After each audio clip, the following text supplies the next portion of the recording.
The scream came first, a sharp, broken sound that sliced through the quiet house. When I rushed into the kitchen, Lydia was already on the floor, my 33-year-old daughter, shaking, tears streaking down her face. The silver refrigerator door hung open, light spilling across the tile like a spotlight.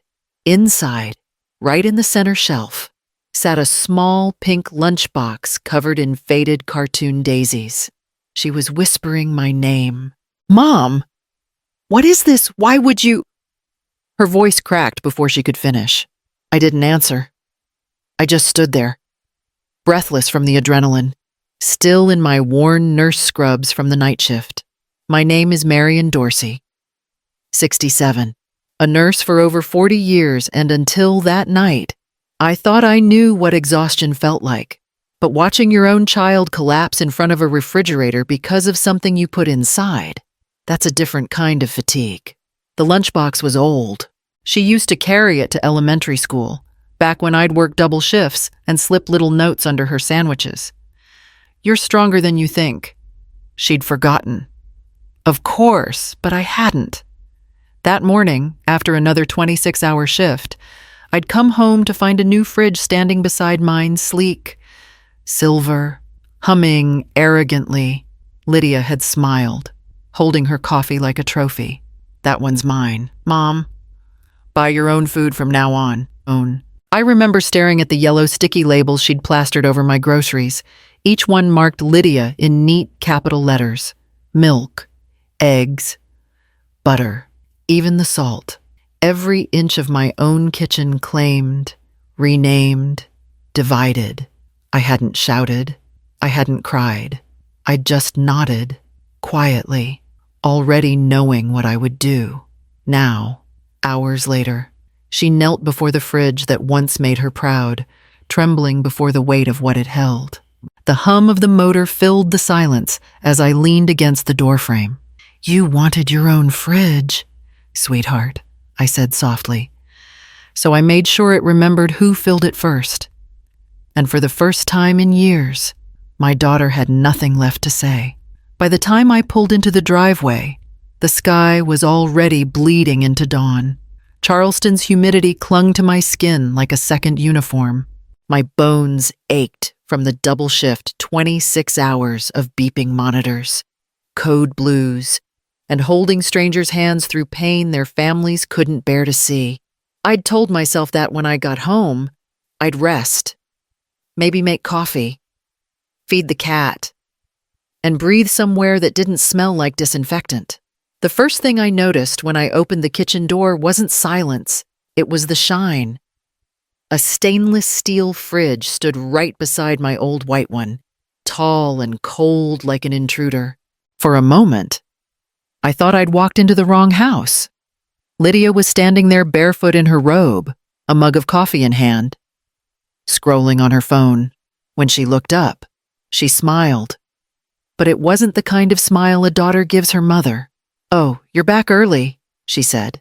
"I got my own fridge. That one's mine now. It'll make things easier." I blinked, still half asleep. "Easier? Yeah. You can buy your own groceries from now on. We'll each have our space." She gestured with her mug like she was giving directions. Boundaries. Mom. Healthy boundaries. I tried to laugh, but nothing came out.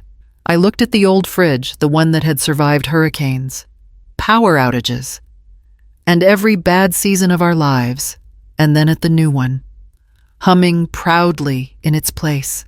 My grocery list from last week was still pinned to the door with a magnet shaped like a seashell. Next to it, I noticed something new, a small yellow sticker on my carton of milk. Lydia. There were more on the eggs, the butter, even the leftover soup I'd made before leaving for my shift. She'd marked everything, like a child claiming territory. I wanted to ask why, to remind her who paid the mortgage, who kept this roof standing, but the words felt heavy in my throat. So I just stood there, still smelling faintly of antiseptic, and let the silence settle between us, sharp, clean, and colder than any fridge could ever be. By Friday, the yellow stickers had multiplied like a rash spreading across my life. They weren't just on the groceries anymore. When I reached for the dish soap, there it was, Lydia, written in neat black marker, the same on the frying pan, the kitchen towels, even the salt shaker. By Sunday morning, one glared at me from a place that made me laugh out loud, the toilet paper roll. At first, I thought it was a joke, some twisted, passive-aggressive humor. But Lydia wasn't laughing when she caught me pulling one of her labeled forks from the drawer. "Mom," she said sharply, taking it from my hand, "please don't touch my things. You have your own." "My own what?" I asked quietly. "My own air to breathe." She rolled her eyes, exhaling like I was the unreasonable one. "You always turn everything into drama. I just need order." "Mom, it's not personal." It was always personal. That evening, her fiancé Aaron stopped by. He was tall, always too cheerful. The kind of man who spoke like he was explaining something to a confused customer. When I set 3 plates on the table, he chuckled. "Boundaries, Marion, that's all it is. Modern living. You know, helps everyone stay sane." I smiled because I had to, because it was easier than reminding him that he and Lydia didn't pay rent, didn't buy groceries, didn't even cover the electricity that powered their precious new fridge. After dinner, I washed the dishes alone. Each label I peeled from a spoon left a faint smear of adhesive that wouldn't come off, no matter how hard I scrubbed. By the time I finished, my hands smelled of soap and quiet rage. Upstairs, their laughter echoed through the hallway, carefree, unbothered, as if I'd become a tenant in my own home. I sat on the edge of my bed and stared at my reflection in the dark window. For the first time in years, I didn't feel tired. I felt awake. Something was shifting inside me, not anger exactly, but something colder, steadier. It wasn't surrender. It was the beginning of calculation. That night, I couldn't sleep. The house was quiet except for the hum of the 2 refrigerators, hers and mine, like twin hearts beating out of rhythm. I sat by the window, watching the streetlights smear gold across the rain. My hands ached, the veins swollen from decades of work. 41 years as a nurse, 33 of them single. I'd spent half my life on my feet, and the other half trying not to fall apart. When Lydia was little, she used to wait by the window for me. I'd come home from the hospital still wearing my scrubs, my shoes squeaking from disinfectant. She'd run into my arms, wheezing, clutching her inhaler. "Did you save people today?" "Mommy," she'd ask. I'd nod and tell her yes, even when all I'd done was mop blood from the floor because they'd cut overtime pay again. Her father, Henry, had died when she was 8. A truck accident on the I-26 on his way to pick her up from school. After that, it was just us. I sold his tools, sold my wedding ring, worked night shifts in the trauma ward. We lost the house once, found another on credit, paid it off inch by inch until the day I could finally hang our photos on the wall again. And now, after all of that, my daughter was calling me her roommate. It started small. She introduced me that way once to a neighbor, laughing like it was a joke. "Oh, that's just my roommate, she's sweet, but messy." Then she rolled her eyes, and the neighbor smiled, and something inside me turned cold. Lydia always wanted more. New furniture, a better car, a higher status life than the one I'd built. I thought I'd given her everything I could: safety, education, the stability I never had. But maybe I'd also given her something else, the shame of being ordinary. I looked around the kitchen the next morning, at the shiny new fridge, the yellow labels, the woman I'd raised who now ruled this house like a landlord. Some debts. I realized, can't be paid in money. They get paid in silence until silence itself becomes too expensive to afford. The hospital was quieter than usual that night. Even the machines seemed tired, their beeps softened, respectful. I sat in the break room with my thermos of instant coffee, watching the steam curl and vanish before I could drink it. My body was there, But my mind was back home with the labels, the silver fridge, the sound of my daughter's laughter echoing through a house that no longer felt like mine. Patrice came in just after midnight. She was one of the volunteers who worked with social services, sharp, calm, the kind of woman who noticed things people tried to hide. She dropped her file on the table and sat across from me, peeling open a granola bar. "You look like someone who's been holding her breath for a week," she said gently. I smiled without humor. "More like a year." She waited, the silence between us kind enough to make me talk. I told her everything. Not the melodrama, just the facts, the new fridge, the stickers, the words "buy your own food." By the time I finished, my coffee was cold. Patrice chewed quietly for a moment. "You raised her alone." "Right," I nodded. "Then you taught her how to survive." "Maybe she just learned too well." I frowned. "You think this is survival?" She leaned back. "It's entitlement, dressed as independence. Happens all the time. You give and give until they start calling your kindness rent-free housing." I stared at her, the words landing harder than she knew. Rent-free housing. That's exactly what it was, my home, my effort, my patience, all free to take. Patrice sipped her tea. "You don't have to throw them out, Marion. But you do have to remind them what it costs to stay." When my shift ended at dawn, I drove home under a gray Charleston sky. For the first time in weeks, I didn't feel powerless. I had no eviction notice, no plan written on paper, just an idea, quiet, deliberate, already forming beneath the calm. Boundaries didn't always need walls. Sometimes they began with a single decision to stop giving away what no one appreciated. By Saturday evening, the house smelled of roasted chicken and rosemary. I hadn't cooked a full meal in months, not since the labels began multiplying like warnings I couldn't ignore. The table was set with the old china Lydia loved as a child, the one with tiny blue flowers she used to trace with her fingers. She came downstairs in jeans and a silk blouse, her tone suspicious.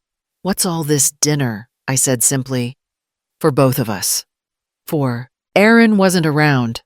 I'd chosen tonight for that reason. I wanted no laughter, no interference, just the two of us. We ate quietly, the clinking of silverware the only sound between us. When her plate was almost empty, I stood and wiped my hands on a towel. "Lydia," I said softly, "there's something I want to show you. Open your fridge." She looked at me, confused, but obeyed. The light from the stainless steel door spilled onto her face as she peered inside and froze. On the middle shelf sat a small pink lunchbox, the same one she'd carried to school 25 years ago. Faded daisies, a cracked handle, and her name written in blue marker. Her fingers trembled as she opened it.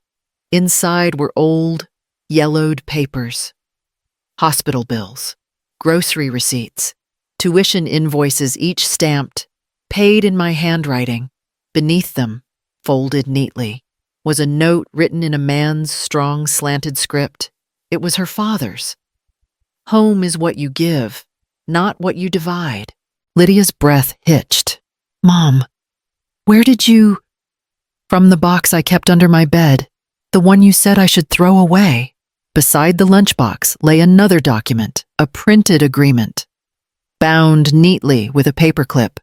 At the top, the title read, "Shared Living Expenses and Responsibilities." Lydia lifted it with shaking hands. Her eyes widened as she read the numbers, the mortgage portion, utilities, groceries, even her share of the repairs, all written clearly, no anger, no malice, just truth in ink. Her shoulders crumpled. "Mom, I didn't know it was like this." I rested a hand on the counter, steady, calm. "You never asked." For the first time in years, Lydia didn't speak. She just stood there, staring into the fridge's white light, realizing that love like electricity was never free. Lydia sank onto one of the kitchen chairs, the papers trembling in her hands. Her eyes were red, Mascara streaked down her face like ink running off an old letter. I'd seen those tears before, the kind that begged for comfort, but this time, something in me refused to rush toward them. "Mom," she whispered, "I didn't mean to hurt you. I wanted to feel like I had control over something. My job ended. Aaron's been distant, and everything felt like it was slipping away." I leaned against the counter, arms folded. "So you controlled me instead." Her lips quivered. "I know. I was wrong." The refrigerator hummed behind us, its steady noise a cruel reminder of what had brought us here. Lydia wiped her face with the back of her hand. "I'll change. I promise. I'll pay rent. I'll take the labels off. I'll do whatever you want." "No," I said quietly. "You'll do what's fair." She looked up, startled by the calm in my voice. I walked over to the table, laid down a pen beside the agreement, and slid it toward her. "You'll start contributing within 60 days. Half the groceries, utilities, and your share of maintenance. You'll also start therapy and look for work. If you can't, you'll find your own place." Her chin trembled. "You'd make me leave. I'm not making you do anything. I'm giving you a choice, something I should have done years ago, for a long time." Neither of us spoke. The only sound was the soft click of the pen as she picked it up. Her hand shook as she signed her name, a shaky Lydia Dorsey at the bottom of the page. When she set the pen down, she didn't look at me. She just whispered, "I don't deserve you." I reached out, my voice low. Maybe not the version of me you've always known, but this one, the woman who finally learned where love ends and self-respect begins. "You do deserve her, if you can keep up." Lydia nodded through quiet sobs. And for the first time in years, our silence wasn't a wall. It was the beginning of new term written not just on paper, but between mother and daughter. The next morning, I found Lydia standing in front of the refrigerator, a trash bag in one hand. Her eyes swollen but determined. Without a word, she peeled off the first yellow sticker, the one that said Lydia on the butter, and dropped it into the bag. I joined her quietly, pulling another from the carton of milk. One by one, the labels came off. They made soft tearing sounds, almost delicate, like the undoing of a wound. We didn't talk much. The silence wasn't angry anymore. It was something tender, unfinished. By the time we were done, the fridge gleamed again, clean and shared for the first time in weeks. It looked like a kitchen instead of a war zone. Over the next few days, Lydia tried to keep her promises. She filled out job applications, called 2 places, and even cooked dinner on Wednesday chicken with garlic sauce that burned before it browned. I told her to open a window and laughed for the first time in months. She laughed too, wiping her hands with embarrassment, but the small victories came with stumbles. She forgot to pay the internet bill her first month. Then she spent half a week avoiding the word therapy each time. I felt that old urge rise, the need to step in, fix it, smooth it over before it broke. I'd done that her entire life, and it had cost us both. This time, I stayed still. When she missed the payment again, I simply handed her the overdue notice and said, "Your name's on it." She nodded, quiet, and the next morning I saw her leaving early, resume in hand. Nights were quieter now. We'd share tea sometimes, or just coexist under the same roof without walking on eggshells. The air still carried caution, but also something gentler, like the first fragile peace after a storm. And though the house was the same, every small act, the cooking, the bills, the laughter that came too late felt like pieces of a bridge being rebuilt, one plank at a time, between 2 women learning how to live together again without forgetting how to stand alone. 60 days passed like the tide, quietly, steadily, carrying pieces of the old house away with it. The mornings grew lighter, the silences softer. Lydia had found her rhythm working part-time at a small design studio, attending therapy twice a week, paying her share of the bills without reminders. She'd even started cooking on Sundays, something simple, but hers. That afternoon, the sun filtered through the lace curtains, painting the kitchen in pale gold. I was watering the small fern on the windowsill when Lydia appeared in the doorway. She was holding a white envelope and smiling the kind of smile that trembled before it stayed. "Mom," she said quietly, "I need to show you something." She set the envelope on the table. Inside was a folded paper, an offer letter from the studio, signed and stamped. Beside it, a receipt for her first rent deposit, and tucked between them, a single yellow sticker. It was one of the same labels she used to plaster on everything in this house, but this one was clean, untouched, completely blank. She placed it in my hand. "It's the last one," she said. I kept it as a reminder of what I did and what I almost lost. Her voice shook. "I'm moving out next week. Not to escape you this time, but to become someone you'd be proud of." I felt something twist deep in my chest, a mix of grief, pride, and something older than both. My fingers brushed hers as I looked at the sticker. So small, so harmless, yet it carried the weight of every fight, every silence, every bruise our love had ever taken. Lydia reached for me, hesitated, then stepped forward. I pulled her into my arms, feeling her shoulders shake against mine. "I've always been proud," I whispered into her hair, even when it hurt. We stayed like that for a long time, two women bound by love that had finally learned its limits.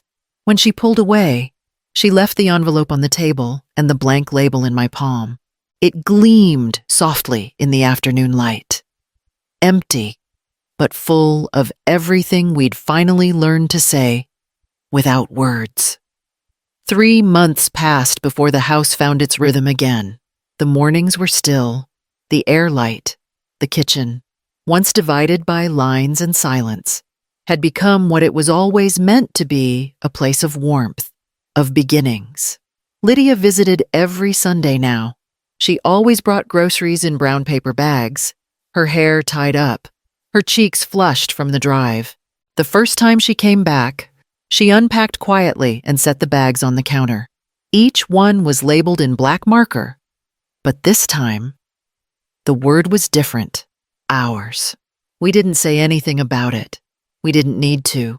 We cooked together, moving easily around each other, no longer tripping over pride or apology. She burned the onions once, laughed too loud, and for the first time in years, I laughed with her not out of politeness, but from the joy of something returned. After dinner, she'd stay for coffee, sometimes to talk, sometimes just to sit in the comfortable quiet we had both learned to respect. There was space between us now, but it wasn't distance, it was grace, the kind that allows love to breathe without smothering it. At night, when she left, I would stand by the doorway and watch her car disappear down the street. Then I'd walk back into the kitchen, where the old white fridge still hummed in its steady rhythm. Inside, tucked behind the milk, sat the small pink lunchbox. I hadn't moved it. Some memories don't belong in boxes, they belong in motion, in the air between mother and daughter. I ran my hand along the cool metal of the fridge, the hum warm beneath my palm. True ownership, I realized, isn't about whose name is on the label. It's about who remembers to feed love even when it's been forgotten, even when it's been earned back piece by piece. And in that quiet, my home finally felt whole again.